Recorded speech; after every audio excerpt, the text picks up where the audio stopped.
मेरे पापा ने जब अपनी स्कूल की पढ़ाई शुरू की, तो हमारे घर पे जब पापा की किताबें आती थी ना, तो वो 2 सेट में आती थी। तो 1 सेट दादी जी पढ़ते थे, तो वहाँ से उन्होंने पढ़ना सीखा। फिर उनकी रुचि थी तो वो किताबें लेके आते थे, फिर वो पढ़ते थे, उनको पापा पढ़ते थे, फिर वही किताबें मैंने भी पढ़ी। "तू बारे जग तो दिवलो है कि बिरे माए जगती बाट, कुण है तू? पाणी सरखी जातरू है कि परबत जिया ठहरोड़ी, कुण है तू? शब्दा माय संसार है कि संसार माय जोए है सबद, कुण है तू? काच में निरखण आड़ी है कि काच दिखावन आड़ी, कुण है तू? जिन गाणी ने जोवे है या जिन गाणी जोवे है तने, कुण है तू?" क्या बात है। राजस्थानी पुस्तक पर आपको युवा पुरस्कार मिला है। राजस्थानी भाषा की संवैधानिक मान्यता को लेकर के लंबे समय से आंदोलन चल रहा है। आपके हिसाब से इस आंदोलन का स्वरूप क्या होना चाहिए? कैसा स्वरूप हो इसका?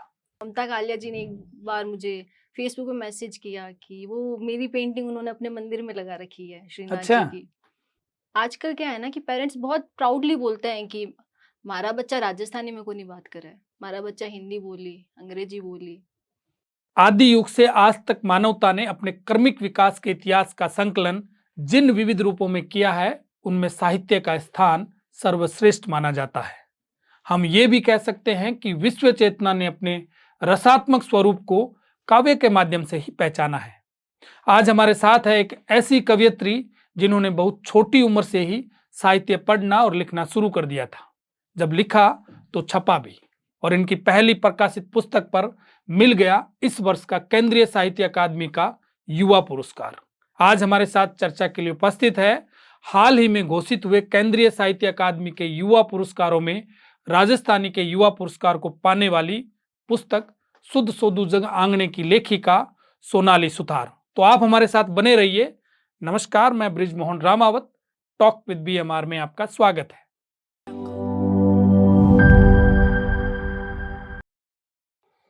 सोनाली, टॉक विद बीएमआर में आपका बहुत बहुत स्वागत। आपका बहुत बहुत धन्यवाद मुझे यहाँ आमंत्रित करने के लिए। हाल ही में केंद्रीय साहित्य अकादमी द्वारा आपको राजस्थानी भाषा के लिए युवा पुरस्कार दिया गया है, उसके लिए आपको ढेरों बधाई। आपका बहुत बहुत धन्यवाद, और आपके चैनल के माध्यम से मैं और भी तमाम लोगों का धन्यवाद करना चाहूँगी। पिछले 2-3 दिनों से जो मुझे सबका आशीर्वाद, स्नेह और प्रेम मिला है, उसके लिए सबका धन्यवाद। तो आप कैसा महसूस कर रही है, कैसा लग रहा है आपको? अभी तक यकीन नहीं हो रहा है कि अच्छा मुझे मिल गया है, क्योंकि मुझे ऐसे था कि बहुत और भी लोगों ने एप्लीकेशन वो फॉर्म भरा होगा, तो मेरे से बेहतर भी बहुत लोग होंगे, तो उनको मिल सकता है। साहित्य में आपकी रुचि कैसे हुई? रुचि में 2 पॉइंट ले सकते हैं अपन की, है ना? एक तो ये जनरेशनल भी है कि मेरे दादी जी को पढ़ने का बहुत शौक था। वो मतलब साक्षर भी नहीं थे, कभी औपचारिक उनकी शिक्षा भी नहीं हुई। लेकिन वो हमारे घर में जो प्रेमचंद्र, शरत चंद्र ये सब उन्हीं के लाए हुए हैं। तो वो भी है एक पॉइंट, और एक ये है कि मैं इसको कहती हूँ मेरी जो भी रुचि है वो मेरे पापा का मैनिफेस्टेशन था। कि हमारे घर पे साफ-सफाई होती थी होली, दिवाली पे तो किताबें निकलती थी। तो मेरी मम्मी कहती थी इतनी किताबा रो कई करसो। अब तो पढ़ोड़ी है सगळी अन संभाल राखो जण कई होसी। और मेरे पापा कहते थे कि मारे सोनू बड़ी हो जण पढ़ी, ऐसा मेरे काम आसी किताबा। तो कहीं न कहीं उनका वो सपना कह लो या उन्होंने मैनिफेस्ट किया वो कह लो, तो वहाँ से ये 2 चीज़ें हैं जिनके कारण मुझे वो शायद मेरे को पढ़ने का शौक लग गया। अच्छा, आपने कहा कि दादी जी साक्षर नहीं थे, तो फिर उन्होंने ये साहित्य पढ़ा कैसे? वो जब है ना मेरे पापा ने जब अपनी स्कूल की पढ़ाई शुरू की, तो हमारे घर पे जब पापा की किताबें आती थी ना, तो वो 2 सेट में आती थी। तो 1 सेट दादी जी पढ़ते थे, तो वहाँ से उन्होंने पढ़ना सीखा। फिर उनकी रुचि थी तो वो किताबें लेके आते थे, फिर वो पढ़ते थे, उनको पापा पढ़ते थे, फिर वही किताबें मैंने भी पढ़ी। अच्छा, वो घर में पढ़ करके और फिर साहित्य में भी रुचि इस लेवल की हुई कि उन्होंने मुंशी प्रेमचंद को पढ़ा और मुंशी प्रेमचंद, आचार्य चतुरसेन, गालिब। अच्छा, तो आपकी लिखने की शुरुआत कैसे हुई? आपने कब लिखना शुरू किया? लिखने की शुरुआत इसको अपन ऐसे देख सकते हैं कि पहले मैं मतलब साहित्य की तरफ मेरा नहीं था रुझान। तो मैं राजनीतिक पोस्ट, समाज में क्या हो रहा है वो सब लिखती थी। जी। ठीक है, फिर मैं ना किशोर सर हैं अपने यहाँ, किशोर सिंह जी राजपुरोहित, वहाँ जाती थी स्पोकन इंग्लिश पढ़ने के लिए। तो वहाँ का फॉर्मेट कुछ पढ़ाने का ऐसा है कि 1 घंटा सर पढ़ाते हैं और 1 घंटा हमें जीडी के लिए मिलता है, ग्रुप डिस्कशन। तो वहाँ पे हमें टॉपिक दिए जाते हैं कि कल ये तैयार करके आना है। तो वो मैं तैयार करके जाती, तो मैं उस पे पूरा रिसर्च करती, फिर सारे इधर-उधर जो टॉपिक होता है उसकी न्यूज़ में क्या चल रहा है, करंट में क्या हो रहा है, तो फिर मैं उसको लिख के लेके जाती, अपनी भाषा में पूरा बना के। तो हाँ, हमारे जो साथ में होते थे या मेरे कुछ सीनियर्स थे, उन्होंने मुझे सजेस्ट किया कि मुझे ब्लॉग्स लिखने चाहिए। उस वक़्त ब्लॉग्स का बहुत ट्रेंड हुआ करता था, तो वहाँ से फिर मैंने ब्लॉगिंग शुरू की। तो उसमें मेरा वो भाषा हिंदी में रहता था और मेरे को हिंदी किताबें पढ़ने का मुझे शौक था। तो वो भाषा में वो इनपुट कहीं न कहीं आ रहा था कि अच्छा ठीक है, भाषा अच्छी निकल के आ रही है। तो इस बीच मैंने धीरे-धीरे कहीं से कविताएँ भी लिखनी शुरू कर दी। तो मैं थोड़ा-थोड़ा, थोड़ा-थोड़ा करके पोस्ट कभी-कभी कर देती। ब्लॉगिंग तो आप हिंदी में करती थी हाँ जी। और जो कविताएं जो लिखती थी वो वो भी हिंदी में। मतलब पोस्ट हिंदी में करती थी, कुछ राजस्थानी में भी लिखती थी, लेकिन वो मैंने पोस्ट मतलब उतना किया नहीं कभी। प्रॉपर राजस्थानी में लिखने की प्रेरणा आपको कहाँ से मिली? हरीश बी शर्मा जी, मैं तो कहती हूँ मेरी साहित्यिक जर्नी जो है, वो भी उन्हीं के कारण शुरू हुई थी। क्योंकि मुझे पहली बार किसी ने कहा कि अच्छा कहानी लिखो, तो हरीश बी शर्मा जी थे। मतलब मैंने लिखी हुई थी, जी। लेकिन किसी ऑफ़र आना कि अच्छा कथारंग अपने यहाँ से जो निकलती है बीकानेर से, तो कथारंग के लिए उनका फ़ोन आया था, कथारंग का दूसरा संस्करण आ रहा था तब, मेरे पापा के पास कि अच्छा सोनाली को बोलो कहानी लिखे। तो पापा ने मुझसे पूछा कि अच्छा तुम लिख लोगी? मैंने कहा लिखी हुई है मेरे पास, मैं भेज देती हूँ। तो वो पहली बार मुझे वो ही थे जिन्होंने देखा कि अच्छा ये लिख सकती है, जबकि मैं कहानी वगैरह कुछ पोस्ट भी नहीं करती थी कि अच्छा ये मेरा लिखा हुआ है। वो ब्लॉग्स या कभी-कभी जो कविताएँ होती थी वही सब था। और राजस्थानी में लिखने के लिए भी हरीश बी शर्मा जी ने ही प्रेरणा दी, क्योंकि जैसे हमारे घर में बोलचाल में राजस्थानी का ही वो राजस्थानी को ही काम में लेते हैं। जी। तो उन्होंने वो समझाया भी पूरा कि अच्छा आपके तो घर में भी यही भाषा चलती है। और जैसे राजस्थानी का जो मान्यता का आंदोलन चल रहा है और कैसी ज़रूरत है कि नए लोग आके उसमें लिखें, युवा लोग बढ़े उसमें। तो सब उन्होंने समझाया, तो उन्होंने प्रेरित किया कि अच्छा राजस्थानी में लिखना चाहिए। राजस्थानी में लिखने की प्रेरणा तो आपको हरीश बी शर्मा जी से मिली। पुस्तक लिखने की प्रेरणा आपको कहाँ से मिली? इसकी भी एक पूरी कहानी है कि अच्छा मेरी किताब कैसे आई। तो पहले कोई दूसरी किताब आने वाली थी, वो उस पे मैंने थोड़ी चर्चा कर रखी थी घर पे पापा से और हरीश बी शर्मा जी से कि मैं लिख रही हूँ ऐसा कुछ। तो ये लोग मेरे को 2 साल से बोल रहे थे कि लिखो, कब पूरी करोगी, कब पूरी करोगी? लेकिन मेरे अंदर वो कॉन्फिडेंस नहीं था कि मैं लिखूँगी तो उस किताब को पढ़ा जाएगा भी या नहीं। क्योंकि भई मुझे कोई नहीं जानता था, तो मुझे था कि अच्छा मेरी किताब को कौन पढ़ेगा? और ये कि इस लाइन में जाना है कि नहीं जाना, वो प्रोफ़ेशनली राइटिंग ही करनी है या साहित्य के क्षेत्र में कुछ करना है, तो वो तो कभी एम भी नहीं था। तो ऐसे करके फिर मैंने वो आइडिया ही पूरा ड्रॉप कर दिया, लिखा हुआ था जो मेरे पास पड़ा रहा। तो फिर मैंने मेरे दिमाग में एक बार बैठे-बैठे आया कि जब पढ़ा ही है तो इसको मैं क्यों ना अपने ब्लॉग पे पोस्ट करती हूँ, जो मेरे पास किताब-नुमा जो भी लिखा हुआ था। तो उसका मैंने जो पहला चैप्टर था वो अपने ब्लॉग पे ऐसे सीरीज़ के जैसे शुरू किया, कि अच्छा ये इस सीरीज़ में पहला चैप्टर है और मैं पोस्ट करना शुरू करी। और वो पोस्ट करते ही बहुत, बहुत अच्छा रिस्पॉन्स आया। ठीक है, तो मुझे किसी प्रकाशक है कोई उन्होंने संपर्क किया कि अच्छा, कि जैसे आपने ये लिखा हुआ है सीरीज़ का पहला भाग है। तो इसमें अगर आगे और भी कुछ पार्ट्स हैं तो वो उनको पढ़ना चाहते थे और उन्होंने कहा कि वो इसको पूरा कंपाइल करके एक किताब की तरह लाना चाहते हैं। तो वहाँ से मेरे अंदर वो कॉन्फिडेंस वो मैसेज देके वापस आया कि नहीं हो तो सकता है कि मेरी किताब कोई पढ़ ले। तो मुझे किताब लिखनी चाहिए। तो लिखनी चाहिए लेकिन फिर भी मैंने लिखी नहीं। उसके भी मेरी किताब 2 साल बाद आई। वो मैं ऐसे सोचती रही कि अच्छा क्या करना है, क्या नहीं, बहुत कन्फ्यूज़न्स थे। तो फिर एक बार मधु आचार्य आशावादी जी हैं जो, तो उन्होंने कहीं मेरे फ़ेसबुक पे कविताएँ पढ़ी हुई थी। तो उन्होंने मेरे पापा को कहा कि अच्छा सोनाली को बोलो कि किताब लिखे। तो पापा ने कहा मैं सोनाली से पूछ के बताता हूँ। उन्होंने कहा पूछना है ही नहीं। मैं बोल रहा हूँ किताब लिखनी है तो मतलब किताब लिखनी है। उनका एक तरह का आदेश था। आदेश था एक तो ये तरह से। किताब तो आपकी पहले से लिखी हुई थी? हाँ, जब मुझे कहा कि किताब लिखो कितने दिनों में हो जाएगी? जैसे हरीश बी शर्मा जी ने पूछा कितने दिनों में कर लोगी? तो मैंने कहा मटीरियल है मेरे पास सारा। तो मैंने उनको भेज दिया क्योंकि इस किताब में मत मेरी नई कविताएँ कोई भी नहीं है। पिछले 4-5 सालों की जो कविताएँ हैं मैंने लिखी वो मेरे पास ही पड़ी है। उसके पहले की सारी कविताएँ हैं इसमें। इसमें कुछ अगर 4-5 सालों से होंगी तो ज़्यादा से ज़्यादा 5-10 कविताएँ होंगी इस किताब में। बाकी सारी पुरानी कविताएँ हैं, पहले से जो लिख के रखी थी। पहले से जो लिख के रखी थी। तो आपकी पहली कविता कौन-सी है? आपने वो कविता कब लिखी? मुझे याद नहीं है कि मैंने अपनी पहली कविता कब लिखी थी या कौन-सी थी। लेकिन मैं एक कविता है उसको अपनी पहली कविता मानती हूँ। क्योंकि वो कविता पढ़ के मैंने पोस्ट की थी सोशल मीडिया पे, तो मेरे पापा ने मुझसे पूछा, "आ थारे लिखोड़ी कविता है? कीधी चोरी तो कोनी करी? थारो नाम लिख्यो तने था तो नहीं कोई कविता नीचे आपरो नाम लिखे बिरो मतलब कई होवे?" तो मैंने उनको कहा था, "भई गूगल पे सर्च कर लो। किसी और के नाम से ये कविता मिल जाए तो बता देना मुझे।" तो उनको भरोसा नहीं हो रहा था। उनको भरोसा नहीं हो रहा था कि अच्छा ये कविता मैंने लिखी हुई इतनी है। अच्छी कविता लिख सकती हो क्या? हाँ, ऐसा ही कुछ समझ सकते हैं। आपकी उस कविता की 4 पंक्तियाँ हमें सुनाओ। "तू बारे जग तो दिवलो है कि बिरे माए जगती बाट, कुण है तू? पाणी सरखी जातरू है कि पर्बत जियां ठहरोड़ी, कुण है तू?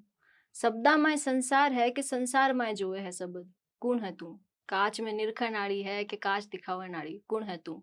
जिन गाणी ने जोवे है या जिन गाणी जोवे है तने, कुण है तू?" क्या बात है!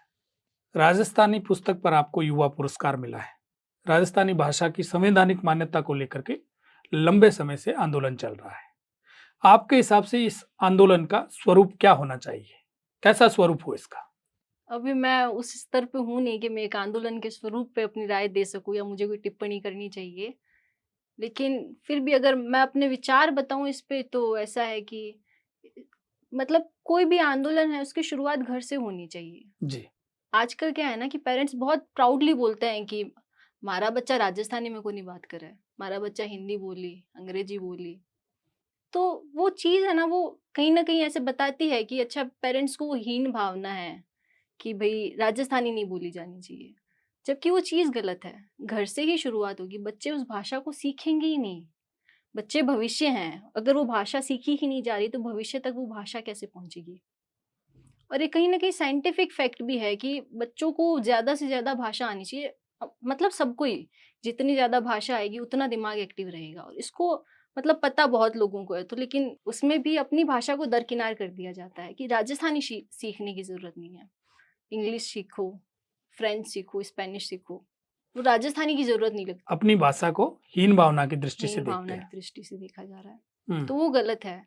तो उसमें मतलब प्रयास किया जाए इस आंदोलन को, तो हर आंदोलन सड़क से नहीं होता है। वो घर से शुरुआत होनी चाहिए कि अच्छा भई अब हमारे बच्चों को हम सिखाएँगे, नहीं आने वाली जनरेशन बोलेगी, हमारी जनरेशन में भी बहुत हो रहा है कि अच्छा राजस्थानी नहीं बोली जाती। तो बोली जानी चाहिए। तो आंदोलन का स्वरूप घर से शुरू हो, बिल्कुल, थोड़ा चेंज हो। थोड़ा चेंज हो। जैसे राष्ट्रभाषा के रूप में हिंदी को सम्मान मिलता है हम सबसे, वैसे ही मातृभाषा के रूप में राजस्थानी को सम्मान मिलना चाहिए। आंदोलन तो वही है ना कि जी, मान्यता मिलनी चाहिए तो। भविष्य में बतौर लेखिका आप अपने से क्या अपेक्षा रखती हैं? सच जवाब तो इसका यही है कि मैं खुद से कोई अपेक्षा नहीं रखती। क्योंकि ये मेरे विचार में कहीं नहीं था, मेरी प्लानिंग में कहीं नहीं था कि मुझे लेखिका बनना है, कि लिखना है, ये काम करना है। मेरी प्लानिंग में था कि अच्छा सीए, सीएस कर रही थी। मैं कॉमर्स बैकग्राउंड से आती हूँ। तो ये सारी ठाकुर जी की प्लानिंग थी। वो तो वो ही लेके आए मुझे इस तरफ और मतलब अपन अपेक्षा रखते हैं तो अपन वो तय करते हैं कि आज मैं 2 घंटे लिखूँगी, आज मुझे 2 घंटे लिखना है। मुझसे ऐसा कुछ नहीं होता है। मैंने आज लिखा है उसके बाद मैं 6 महीने तक भी नहीं लिखूँगी। तो मेरा प्रोसेस पूरा वो रहता है कि मैं इतना सोचती नहीं, इतना प्लान नहीं करती कि अच्छा मुझे इस फ़ील्ड में ये करना है, यहाँ तक जाना है, नहीं। जो जैसे हो अपने आप वो ठीक है। आगे भी मैं ऐसा नहीं है कि नियमित रूप से कुछ लिखूँगी, जब-जब मन होगा तब तक वो लिखती जाऊँगी, वैसा ही है कि इतना सोच के नहीं हो सकता। अच्छा सोनाली आप चित्रकार भी हैं, लेखिका भी हैं। दोनों में आप तालमेल कैसे बिठाते हैं? कोई कोशिश नहीं करती तालमेल बिठाने की। वो जैसे मैंने कहा कि मेरा जब जैसे मन होता है मैं वैसे काम करती हूँ। आज लिखने का मन है तो लिखूँगी, आज पेंटिंग का मन है तो पेंटिंग करूँगी। तो उसमें कोशिश नहीं करती, कोशिश करने से आप वो कला ऐसी चीज़ है कि कोशिश करने से नहीं हो सकती। वो मन है तो होगा, मन है तो नहीं होगा, वैसा काम है, मुझे ऐसा लगता है। आपकी पेंटिंग्स भी खूब सारी बिकती है। आप किस शैली में पेंटिंग करती हैं?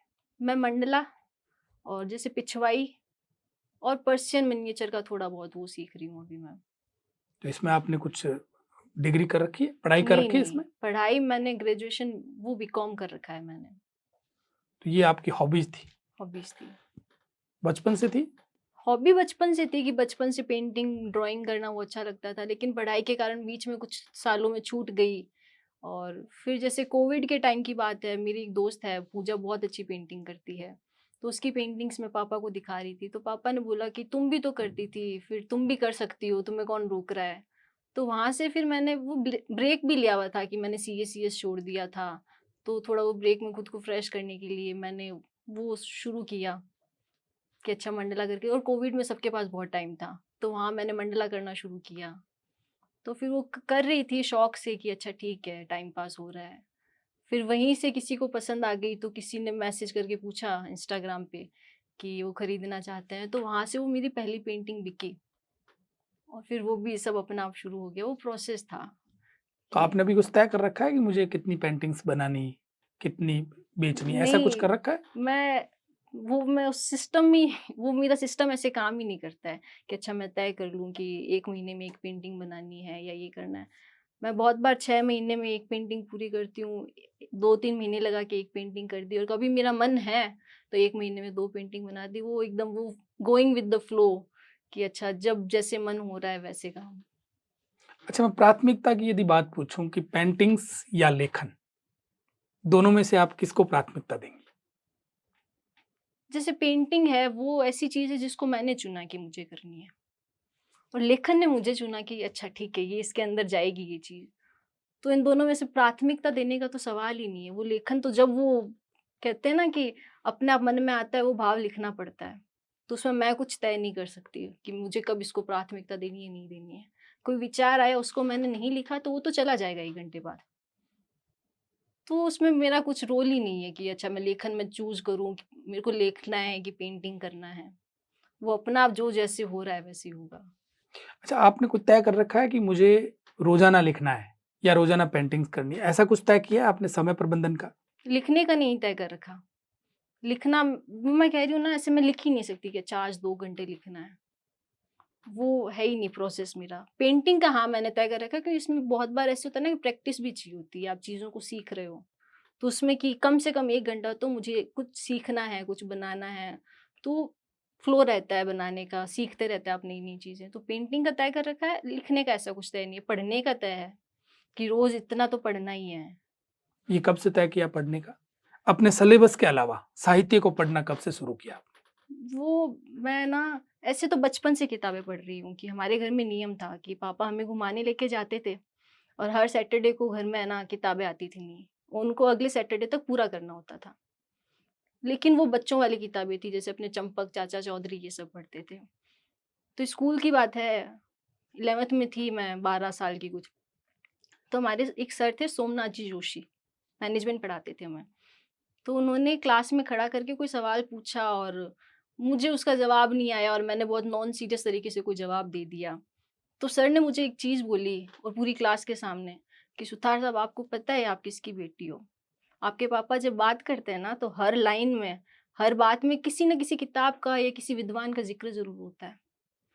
और आप कहते हो कि आप सिर्फ़ चंपक और ये सब किताबें पढ़ते हो, तो ये पढ़ बच्चों रहे वाले? हो बच्चों वाली, ये पढ़ रहे हो अच्छी है, लेकिन आपको अच्छा लिटरेचर भी पढ़ना चाहिए, आपके घर पे तो इतनी सारी किताबें हैं। तो मुझे सबके सामने बोला, छोटी-सी थी, वो उतना बुरा मानने वाली बात नहीं थी, लेकिन मुझे वो बात बुरी लग गई कि मुझे सबके सामने ऐसे कैसे बोल दिया। तो छुट्टियों के पहले की बात थी, शायद दिवाली या सर्दी की छुट्टियाँ जो होती है। तो मैंने फिर उन छुट्टियों में विवेकानंद जी की जीवनी पढ़ी थी। तो वहाँ से वो साहित्य को पढ़ने का क्रम शुरू हुआ। उस समय उम्र क्या थी आपकी? 12 साल। 12 साल और 11th में थी? जी। ये कैसे? उसमें भी वो मेरे पापा का रोल है कि जैसे वो है ना, मुझे घर पे बचपन से बहुत पढ़ाते थे, तो सब सिखाया हुआ था। जैसे स्कूल जाते हैं तो बच्चे वो शिशु क्लास में पढ़ते हैं, हिंदी मीडियम में यही पैटर्न चलता है, शिशु फर्स्ट, शिशु सेकंड, फिर एलकेजी, यूकेजी ये सब।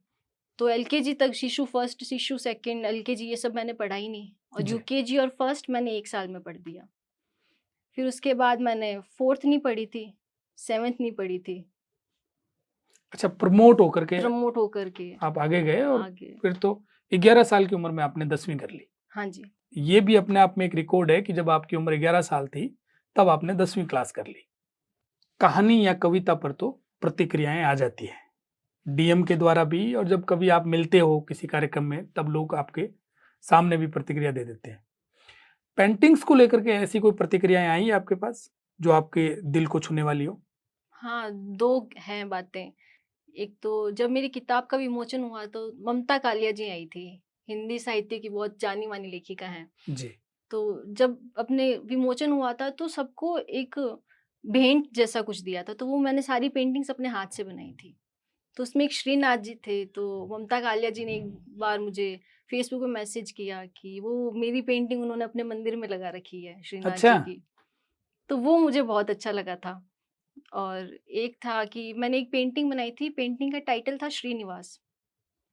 तो वो जिन्होंने खरीदी, वो बहुत बार अपने घर की और वो डालते रहते हैं कि उनके घर का नाम श्रीनिवास है, उनको कुछ पर्सनल टच होगा उससे, तो उसपे लेकिन मैंने कभी वो देखा नहीं, ठीक है? और उन्होंने मुझे कहा कि आप राइटर हैं, तो पेंटिंग भेजें ना, तो पेंटिंग के साथ एक पर्सनल नोट लिख के भी भेजना, कि मैं पेंटिंग को तो फ्रेम करके लगाऊँगा, लेकिन पेंटिंग के बारे में आप जो लिख रही हैं, मैं उसको भी फ्रेम करके लगाऊँगा पेंटिंग के साइड में। क्योंकि एक राइटर ने पेंटिंग बनाई है, तो उसका कुछ तो होना चाहिए ना स्पेशल इफ़ेक्ट, तो मैंने पेंटिंग के बारे में लिख के लिखा, तो उसमें मैंने लिखा पेंटिंग का नाम श्रीनिवास है। तो जब पेंटिंग उनको मिली तो उन्होंने मुझे पहला मैसेज भेजा, since you are a writer, तो कहीं वो आपने वहाँ वो गिमिक्स तो नहीं लगाए कि अच्छा मेरे घर का नाम श्रीनिवास है और आपने भी अपनी पेंटिंग का नाम श्रीनिवास रख दिया। मैंने कहा ये बहुत देवीय संयोग है कि अच्छा मुझे नहीं ध्यान था कि आपके घर का नाम मैंने श्री देख के नहीं मैंने लिखा। देख के नहीं लिखा, वो मेरा हुँ। था कि वो पेंटिंग देख के वो पेंटिंग की थॉट ही वो कोई साउथ इंडियन भजन है उससे आई थी जय श्रीनिवास करके ऐसा करके वो मैंने भजन सुना तो वहाँ से मेरे दिमाग में आया कि अच्छा नहीं मुझे भी वो जो भगवान है उन पे पेंटिंग बनानी है। तो मैंने पेंटिंग का टाइटल भी वही रख दिया जो मैंने भजन सुन के मेरे दिमाग में आया श्रीनिवास। तो ऐसे करके वो मेरे लिए बहुत ऐसे था कि अच्छा किस्सा है अगर मैं याद रखना चाहूँ तो। सोनाली, इस एपिसोड को एक अलग कैडर के लोग देखेंगे, यानी बौद्धिक लोग देखेंगे, बुद्धिजीवी लोग जिसको कहते हैं। तो वो चाहेंगे कि सोनाली ऐसा क्या पढ़ती है?